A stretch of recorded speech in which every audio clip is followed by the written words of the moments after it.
اللہ اکبر.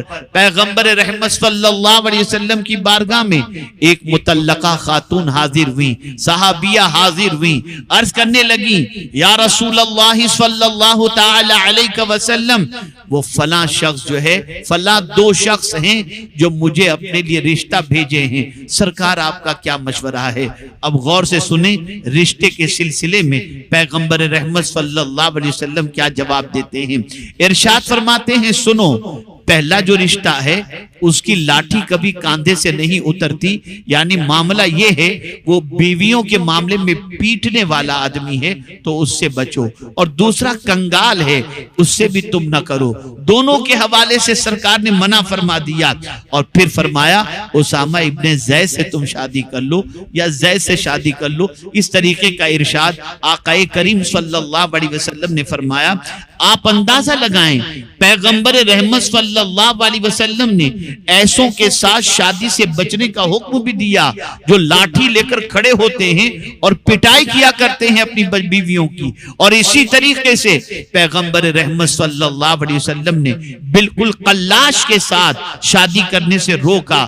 میرے پیارے آقا صلی اللہ علیہ وسلم کے پیارے دیوانوں اور خواتین اسلام, آج ہماری پوزیشن یہ ہے, میں بڑی معذرت کے ساتھ میری بچیوں سے کہوں گا, بڑی معذرت کے ساتھ خواتین اسلام سے کہوں گا, آج سے 50 سال پہلے کی سچویشن یہ تھی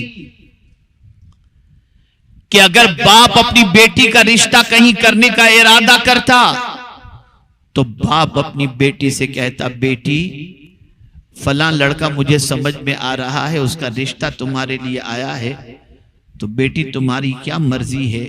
تو بیٹی گردن جھکا لیتی اور مثبت انداز میں جواب دیتے ہوئے کہتی ابا جتنا آپ میرا بہتر سوچیں گے اتنا کوئی دوسرا بہتر نہیں سوچ سکتا. لیکن آج حالات بدل گئے, آج سوچ بدل گئی. آج ایک باپ یا ماں اپنی بچی کا رشتہ کرنا چاہے اور بچی دنیاوی تعلیم سے آراستہ ہے یا ماڈرن ٹائپ کی بن چکی ہے, تو باپ اپنی بیوی سے کہتا ہے, شوہر اپنی بیوی سے ذرا پوچھ لو کہیں کوئی مسئلہ تو کسی کے ساتھ نہیں ہے نا اس کا, ہم یہاں رشتہ کرنے جاتے ہیں. حالات کتنے بدل چکے, معاملات کتنے بدل چکے. وہ بچیاں کل جو سر جھکا کر رشتہ کر لیتی تھی آج ببانگے دول کہتی ہے ابا مجھے فلاں پسند ہے, فلاں کے ساتھ مجھے رشتہ کرنا ہے. آپ ذرا سوچیں حالات کتنی تیزی سے بدل گئے. بچیاں بگڑ رہی ہیں, بچیاں برائیوں کی دہلیز پر پہنچ رہی ہیں, اور اتنی بے وقوف ہوتی ہیں بچیاں, اتنی نادان ہوتی ہیں بچیاں. کوئی حسن کی تعریف کر دے, کوئی چہرے کی تعریف کر دے, کوئی انداز کی تعریف کر دے, کوئی لباس کی تعریف کر دے, اور کوئی کہہ دے کہ میں تم پر اپنی جان قربان کر دوں گا, تو پوری زندگی بچیاں داؤ پر لگانے کے لیے تیار ہو جاتی ہیں. اور اس کے بعد چند دنوں کے رشتے کے بعد اور تعلقات کے بعد ان کو اس طریقے سے پھینک دیتے ہیں ٹیشو کی طرح کہ ان کی زندگیاں سوائے تڑپنے اور بلکنے کی اور کچھ نہیں ہوتی. یاد رکھیں اور اچھی طریقے سے یاد رکھیں, بے وقوف بننے سے بچو, دھوکہ کھانے سے بچو, اور اسی کے ساتھ ساتھ دنیا کے ان نوجوانوں کے مکر و فریب سے بچو جو نوجوان تمہیں ہتھیلی میں چاند دکھائے, تمہیں جو ہے چاند آسمان سے توڑ کر لانے کی بات کرے. ایسوں کے مکر و فریب سے بچو. بلکہ یاد رکھیں ایسوں کے چکر میں, بلکہ کسی کے بھی چکر میں نہ آؤ. یاد رکھیں دنیا کے اندر ہر تجربہ کار سے انسان مشورہ لیتا ہے. آپ کو کہیں دکان خریدنی ہے تو آپ مشورہ لیں گے یہ علاقے میں دکان چلے گی کہ نہیں چلے گی. کوئی بلڈر ہے زمین فروخت کر رہا ہے یا فلیٹ فروخت کر رہا ہے, دو چار سے مشورہ کریں گے اس سے فلیٹ لینا چاہیے یا نہیں لینا چاہیے. میں پوچھنا چاہتا ہوں جب دنیا کے ہر معاملے کے اندر تجربہ کار سے مشورہ کرتے ہو تو بتاؤ تمہارے ماں باپ سے بہتر شادی شدہ زندگی کا تجربہ کس کے پاس ہوگا؟ لیکن آج بچیاں بھاگ رہی ہیں، آج بچیاں ادھر سے ادھر ہو رہی ہیں، نہ مذہب دیکھ رہی ہیں، نہ رشتہ دیکھ رہی ہیں، نہ حالات دیکھ رہی ہیں، نہ کوئی چیز دیکھ رہی ہیں، جذبات کے بہاؤ میں بہہ کر کے اپنی دنیا اور آخرت برباد کر دیتی ہیں۔ چند لمحوں کی ہوس اور چند لمحوں کی باتوں کے اندر گرفتار ہو کر اپنی دنیا اور آخرت کو تباہ کر دیتی ہیں۔ پیاری بچیوں، ایسے ماحول سے بچو، ایسی عادتوں سے بچو، ایسی سوچ سے بچو، اور خبردار خبردار کبھی کسی لڑکے سے تعلقات قائم کرنے کا تصور کبھی بھی قائم نہ کرنا، اور ہمیشہ اس سے بچنا، اس لیے کہ جتنا تمہارا بھلا اللہ کے رسول چاہتے ہیں، دنیا میں کوئی انسان اتنا تمہارا بھلا نہیں چاہتا۔ اللہ اکبر۔ پیغمبر رحمت صلی اللہ تعالی علیہ وسلم نے عورتوں کو نگاہیں نیچی رکھنے کا حکم دیا، پروردگار نے نیچی نگاہ رکھنے کا حکم دیا۔ قل للمؤمنات یغضضن من ابصارہن وَيَحْفَظْنَ فُرُوجَهُنَّ، میرے محبوب مومنات سے کہہ دیجئے، اپنی کنیزوں سے کہہ دیجئے، آپ کی ماننے والیوں سے کہہ دیجئے کہ وہ اپنی نگاہوں کو نیچی رکھیں۔ العیاذ باللہ، آج کیا نہیں ہو رہا، موبائل کے ذریعے کیا نہیں ہو رہا، کس طرح سے تصویریں شیئر کی جاتی ہیں۔ العیاذ باللہ، حالات بڑی تیزی سے کروٹ لے رہے ہیں، بچیاں جلدی ڈپریشن کی شکار ہو رہی ہیں، مختلف بیماریاں ان کو دعوت دیتی نظر آتی ہیں۔ وجہ یہی سارے خرافات۔ اب سوال یہ پیدا ہوتا ہے، عورتوں کو کرنا کیا چاہیے، بچیوں کو کرنا کیا چاہیے؟ تو میں بڑی ذمہ داری کے ساتھ عرض کرتا ہوں، میری بیٹیوں، دینی ماحول کریٹ کرو۔ جب تم بیٹھو تو تمہاری زبان پر کسی سیریل یا پکچر کا تذکرہ یا ہیروئن کا تذکرہ یا ہیرو کا تذکرہ نہ ہو۔ جب بھی تم بیٹھ کر تذکرہ کرو تو کبھی قرآنی واقعات کا تذکرہ کرو، کبھی خاتون جنت کا تذکرہ کرو، کبھی امہات المؤمنین کا تذکرہ کرو، کبھی تعلیم یافتہ خواتین کا تذکرہ کرو، اور جہاں کہیں بھی رہو اپنی عزت اور اپنے وقار کے ساتھ رہو، اپنی وقار کو اور تقدس کو پامال نہ کرو۔ اگر تم رہ گئی تو تمہاری نسلوں کا سنورنا بہت مشکل ہو جائے گا۔ بلکہ آج کواری بچیوں کو تو چھوڑیے، وہ تو اپنی جگہ پر ان کا ایشو ہے، بہت ساری شادی شدہ عورتوں کا بھی معاملہ بڑا خطرناک چل رہا ہے۔ اللہ رحم و کرم فرمائے، شوہر سے اپنے موبائل کا پاسورڈ چھپا کے رکھتی ہیں، اور شوہر کے جانے کے بعد نہ جانے کس کے ساتھ گپ شپ میں مصروف ہو جاتی ہیں، گندی باتیں کرنا، فحش باتیں کرنا۔ بھول چکی ہیں کہ اللہ کو جواب دینا ہے، بھول چکی ہیں کہ اللہ کے رسول کی بارگاہ میں حاضر ہونا ہے۔ یہ ساری چیزیں فراموش کر کے گناہ کے دلدل میں ڈوبتی چلی جاتی ہیں، پھر گھر کی زندگی برباد ہو جاتی ہے، سکون غارت ہو جاتا ہے۔ ایک بات ذہن کے اندر محفوظ کر لو، جب اس دنیا میں آئے ہو تو پرماننٹ رہنے کے لیے نہیں، ایک دن اللہ کی بارگاہ میں جانا ہے، جہاں ایک ایک چیز کا سوال ہوگا، ایک ایک عمل کا سوال ہوگا، ایک ایک لمحے کا سوال ہوگا، زندگی کیسے گزاری یہ سوال ہوگا۔ اور اگر وہاں پر تم کچھ کہنا چاہو گے بھی تو قرآن کہتا ہے الیوم نختم علی افواہہم، قیامت کے دن منہ پر مہر لگا دی جائے گی، کچھ نہیں کہہ سکو گے، بلکہ تمہارے ہاتھ بولیں گے، تمہارے پیر بولیں گے۔ میں پوچھنا چاہتا ہوں، کبھی اس قیامت کے مناظر کے حوالے سے اور وہاں کے خوف کے حوالے سے کبھی سوچا آپ نے؟ اللہ اکبر۔ اپنی سوچ کو تبدیل کرو، اپنی فکر کو تبدیل کرو۔ میں دل کی عطا گہرائیوں سے مدرسے آغائیہ صوفیہ کے ذمہ داروں کو، معلمات اور معلمین کو، اور ذمہ داروں کو اور ان طالبات کو ہدیہ تبریک پیش کرتا ہوں کہ جنہوں نے اس پرفتن ماحول کے اندر، وہ بچیاں جنہوں نے علم دین سے اپنے آپ کو آراستہ کیا، میں اللہ کی بارگاہ سے امید رکھتا ہوں کہ ان کی ذات کے ذریعے معاشرے کے اندر اصلاح سدھار کا ماحول پیدا ہوگا اور خواتین اسلام کے زیور سے آراستہ ہوں گی۔ آئیے میں آپ کو بتاؤں، کیا ماضی کے اندر صرف مرد ہی تعلیم یافتہ رہے اور انہوں نے ہی تعلیم کے ذریعے انقلاب پیدا کیا؟ نہیں، بلکہ میں آپ کو بتاؤں گا تو حیرت ہوگی، کیسی کیسی خواتین تھیں، کیسی کیسی اللہ کی بندیاں تھیں جن کی علمی صلاحیت کا لوگ لوہا مانتے تھے۔ اللہ اکبر۔ جب صحابہ کا وصال ہونے لگا، آہستہ آہستہ تابعین بھی اس دنیا سے جانے لگے، اور سچویشن ایسی ہوئی کہ بہت سارے حافظین حدیث اس دنیا سے کچھ کرنے لگے، تو امیر المؤمنین عمر ابن عبدالعزیز رحمت اللہ تعالی علیہ نے گورنر کو طلب فرمایا اور ارشاد فرمایا تدوین حدیث کا کام شروع کرو، سرکار کی حدیثوں کو جمع کرنے کا کام شروع کرو، اس لیے کہ صحابہ اٹھ رہے ہیں، کہیں سرکار صلی اللہ علیہ وسلم کے فرامین ضائع نہ ہو جائیں، لیکن تم حدیثیں کس سے جمع کرو گے؟ تو جانتے ہو عمر ابن عبدالعزیز علیہ الرحمت والرضوان نے ارشاد فرمایا عمرہ ابن عبد الرحمن، یہ ایک خاتون تھی، اللہ اکبر، تابعیہ میں سے تھی۔ جانتے ان کا مقام کیا تھا؟ علم کے اندر اتنے اونچے مقام پر فائز تھی کہ بڑے بڑے لوگ ان سے مسائل دریافت کرتے، یہاں تک کہ خلیفہ وقت کو بھی اگر کوئی فقہی مسئلہ سمجھنا ہوتا تو حضرت عمرہ ابن عبد الرحمن سے سمجھتے تھے، اور حضرت عمرہ ابن عبد الرحمن وہ تابعیہ تھی جنہوں نے ام المؤمنین حضرت عائشہ صدیقہ رضی اللہ تعالی عنہا سے علم حاصل کیا تھا۔ 3 خواتین ایسی تھیں جنہوں نے علم میں ام المؤمنین حضرت عائشہ صدیقہ سے بہت زیادہ استفادہ کیا۔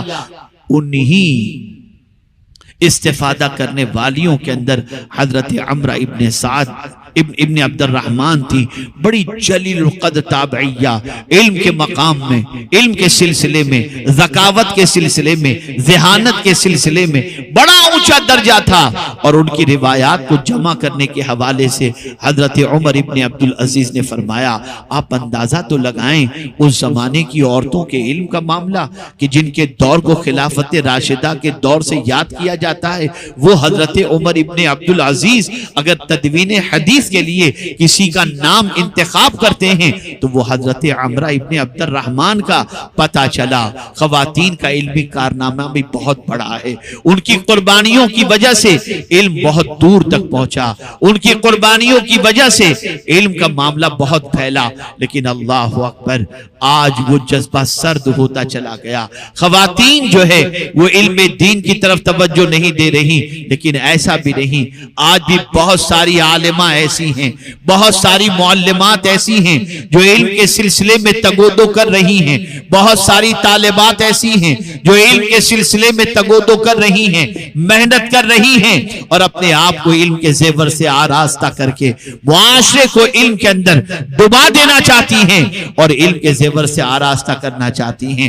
اللہ اکبر، وہ عابدہ بھی ہوتی تھی، صرف عالمہ نہیں ہوتی تھی، وہ بہت بڑی صالحہ بھی ہوتی تھی، عابدہ ہوتی تھی، طاہرہ ہوتی تھی، ان کی سوچ بھی پاک ہوتی، ان کی زندگی بھی پاک ہوتی، ان کا ذوق بندگی دیکھنے کے بعد ان کی شاگرداؤں کے اندر بھی ذوق بندگی پیدا ہوتا، ان کی اخلاق کو دیکھنے کے بعد بچیوں کے دل میں اخلاق کا جذبہ پیدا ہوتا، ان کی پاکیزہ زندگی کو دیکھنے کے بعد بچیوں کے دل میں پاکیزہ خیال پیدا ہوتا، اور اسی طریقے سے ان کی زندگی کو دیکھنے کے بعد ان کی زندگی کے اوپر چلنے کا جذبہ پیدا ہوتا۔ یاد رکھیں گناہوں کے راستے پر چلنے کے بعد دنیا بھی برباد ہوتی ہے اور آخرت بھی برباد ہوتی ہے، اور نیکیوں کے راستے پر چلنے کے بعد دنیا بھی سنور جاتی ہے اور آخرت بھی سنور جاتی ہے۔ اے خواتین اسلام، تم علم کے زیور سے آراستہ ہو جاؤ، ہر بچی علم حاصل کرے۔ میں یہ نہیں کہتا دنیاوی علم حاصل نہ کرے، لیکن پردے کی پابندی کے ساتھ بغیر خلط ملت کے اگر کوئی دنیاوی علم بھی حاصل کر سکتا ہو تو ان خاتون کو دنیاوی علم بھی حاصل کرنے میں کوئی مذائقہ نہیں، لیکن دین پرائیورٹی میں ہونا چاہیے۔ دین کو پہلے سیکھو، اللہ اور اس کے رسول کی بتائی ہوئی تعلیمات کو اور ارشادات کو پہلے سیکھو۔ اللہ اکبر، آپ جانتی ہو عورت کے پائے استقامت کی بنیاد پر نہ جانے کس کس طریقے سے اسلام کے اندر بہاریں آئیں۔ ایک ماں کا رول میں آپ کے سامنے پیش کروں۔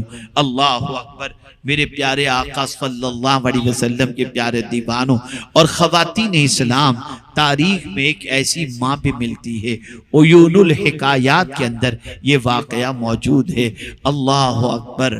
آپ جانتے ہیں ایک ماں کے کم و بیش 6 بچے تھے، وہ عورت بیوہ تھی اور اللہ عز و جل کی اطاعت گزار، رسول اعظم صلی اللہ علیہ وسلم کی فرما بردار تھی، زندگی گزر رہی تھی، اور یہ بچے بھی اس کے دعوت و تبلیغ کے میدان کے اندر بہت آگے نکلے ہوئے تھے، فروغ اسلام کے سلسلے میں جد و جہد کرتے تھے۔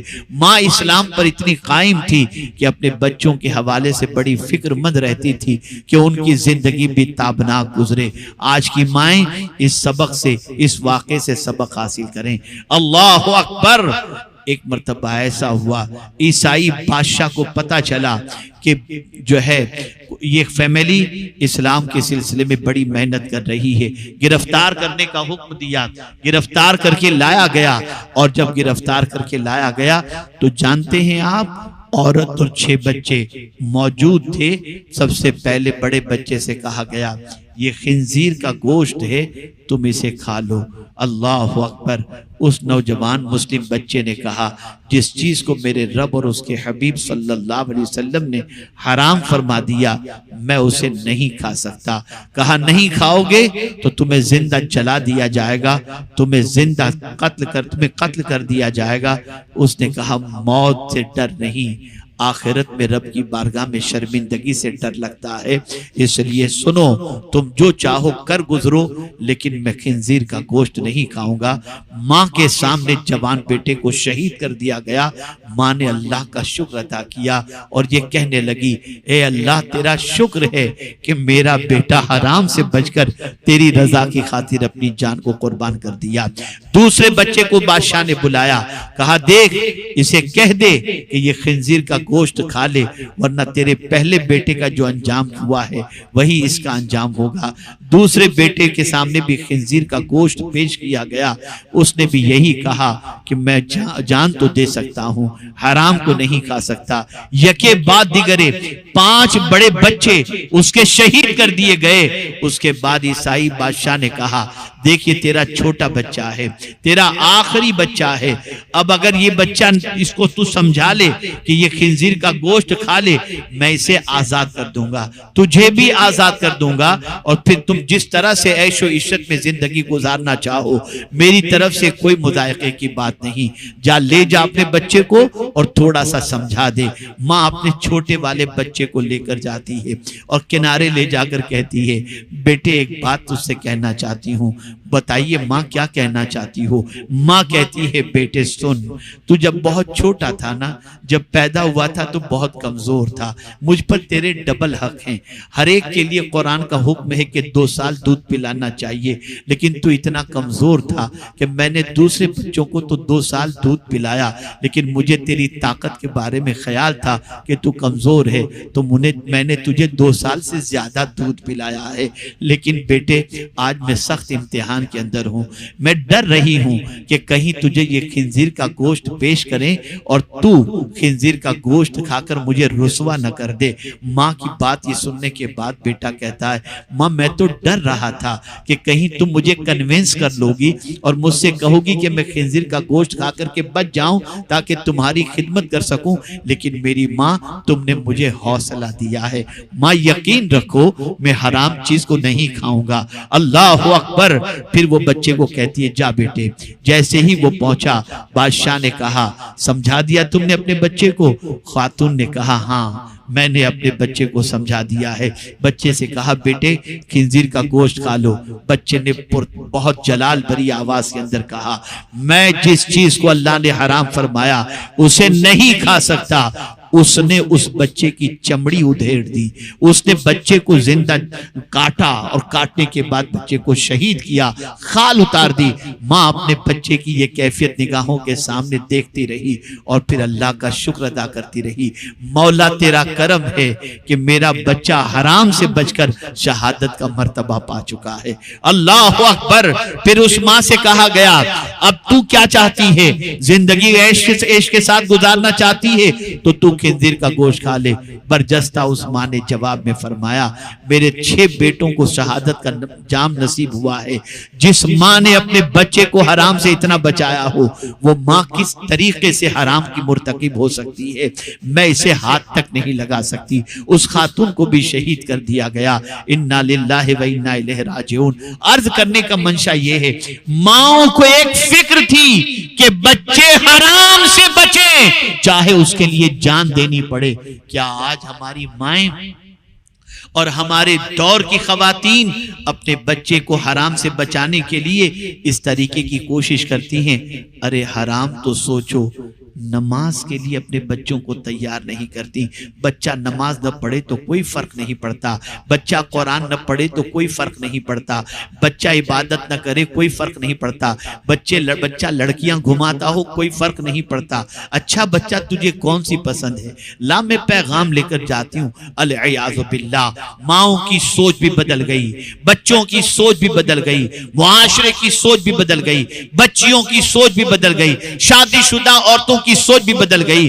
میں پوچھنا چاہتا ہوں صرف خاتون جنت کی کنیز کہنے سے کام نہیں چلے گا، بلکہ تم اپنے لیے اگر کسی کو رول ماڈل بنانا چاہتی ہو تو خاتون جنت کو بناؤ۔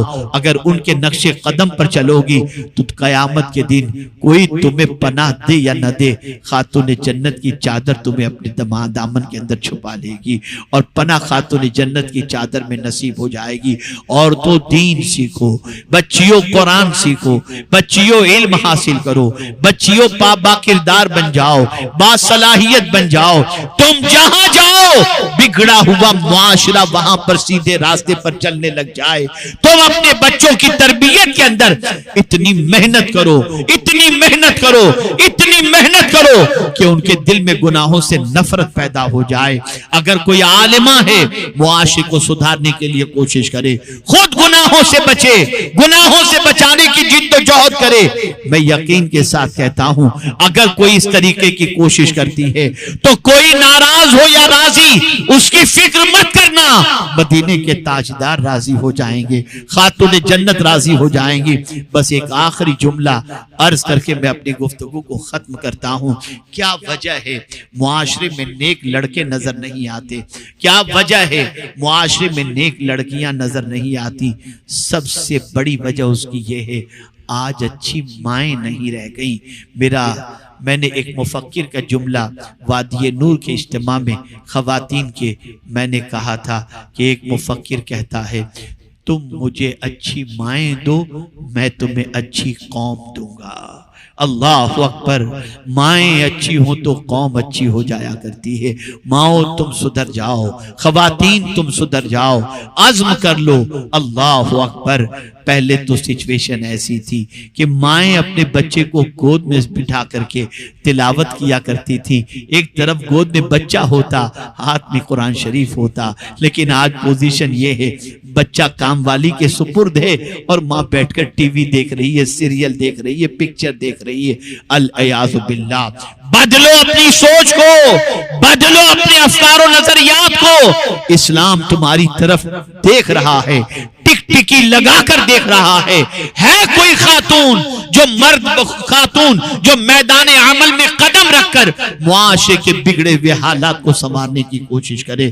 بس ایک پیغام میں دینا چاہوں گا میری بچیوں جو غیر شادی شدہ ہیں، وہ علم حاصل کرنے کے بعد اتنی با عمل بن جائیں، اتنی با پردہ بن جائیں، اتنی اللہ اور اس کے رسول کے فرما بردار بن جائیں کہ تم کہیں بیاہ کر کے جاؤ کسی گھر کے اندر تو تمہاری وجہ سے گھر والے بے نمازی ہو تو نمازی بن جائے، گھر میں قرآن کی تلاوت نہ ہوتی ہو تو شروع ہو جائے، بے پردہ ہو تو با پردہ بن جائیں۔